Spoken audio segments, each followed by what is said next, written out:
You know, it's funny, when it comes to Nintendo, I don't know if it's just like something in the water over there, or they have like a very strict use it or lose it budget, because like it is the lawsuit season for Nintendo. I mean, last week we talked about Nintendo suing Palworld, right? And we dove into like the lawsuits and what Nintendo's accusing Pocket Pair of doing. But this week, Nintendo announced a brand new lawsuit that just kind of hit me out of nowhere. They're suing a content creator for $7 million, which I'm a streamer. I'm a content creator. I'm very vocal about my frustrations with Nintendo, and I have definitely said things that have upset Nintendo. I mean, last week I called them petty. So to make sure Nintendo doesn't sue us, I definitely want to start off this episode right. So excuse me for 1 second. Good afternoon, and thank y'all for joining me. Over the past couple days, it's been brought to my attention that terminology used on this channel to describe Nintendo might be deemed offensive and potentially open us up to a lawsuit. I would like to take this opportunity to apologize on behalf of our channel, the writers, and of course myself as a producer, and reassure Nintendo that moving forward, we will never use terms such as childish, insecure, idiot, baby, brainless, or the most egregious brains,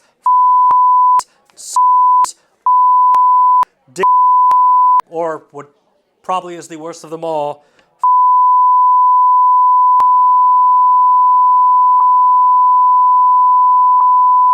and in closing, to Nintendo, we will do better. Please, please, please, don't sue us. Thank y'all for coming. Yeah, so the news broke this week that Nintendo is suing the content creator Every Game Guru for streaming emulated unreleased video games, which, I mean, let's just break down that what we just said.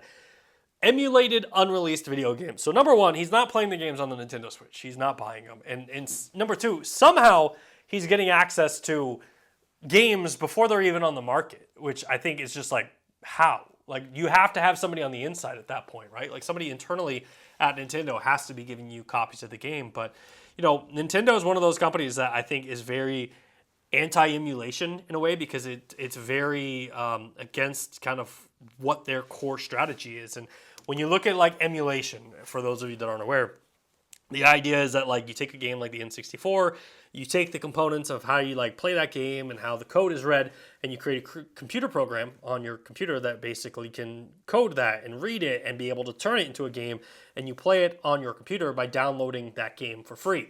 Nintendo doesn't like that idea because, number one, you're not paying for their game, but like our argument is like, hey, you can't even buy these games to begin with. You know, like Lord of the Rings, Return of the King, prime example. I want to play that game, but no one's selling it. And I really don't want to go out and buy a PlayStation 2 or go buy an Xbox to play it.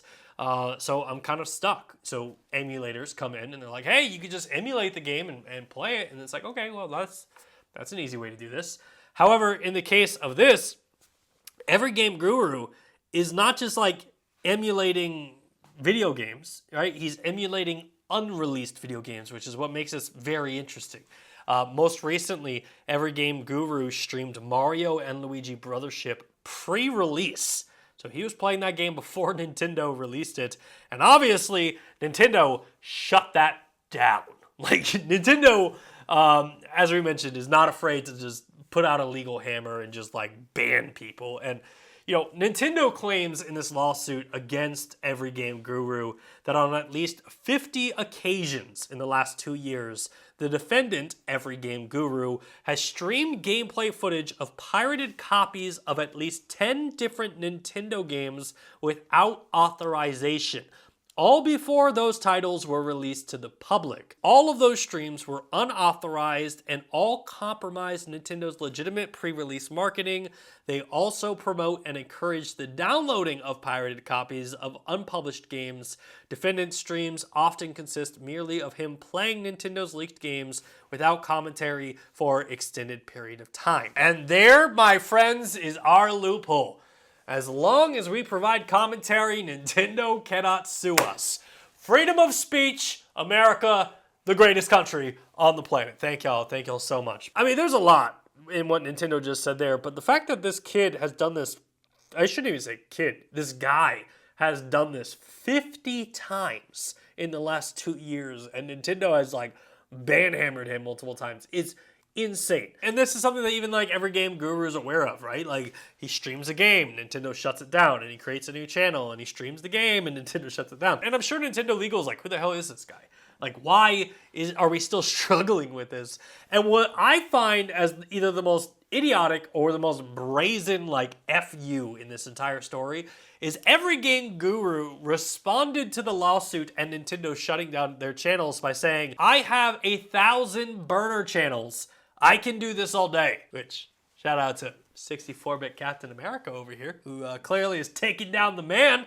But look, the lawsuit is the lawsuit, and unfortunately, I do not think every game guru is going to be able to get through this without being hurt. And Nintendo's not messing around. Like, they are clearly making an example of this to make sure nobody else tries to, because the lawsuit is stating that Nintendo is seeking $150,000 per instance, or per stream, or per leak that every game guru has been responsible for. Which, shout out to the people over at 404 Media, because they did all the math, which I'm terrible at, and they estimate that this lawsuit is about $7.5 million, which, whew! Let me just do the math real quick. I mean, we made $200 here on the channel last month. $7.5 million divided by $200. I would have to be doing this show for the next 37,000 months in order to pay that off. So, anyone hoping that we're going to be streaming illegal copies of Nintendo games in the future, you might want to find a different channel to subscribe to, because that's not happening here.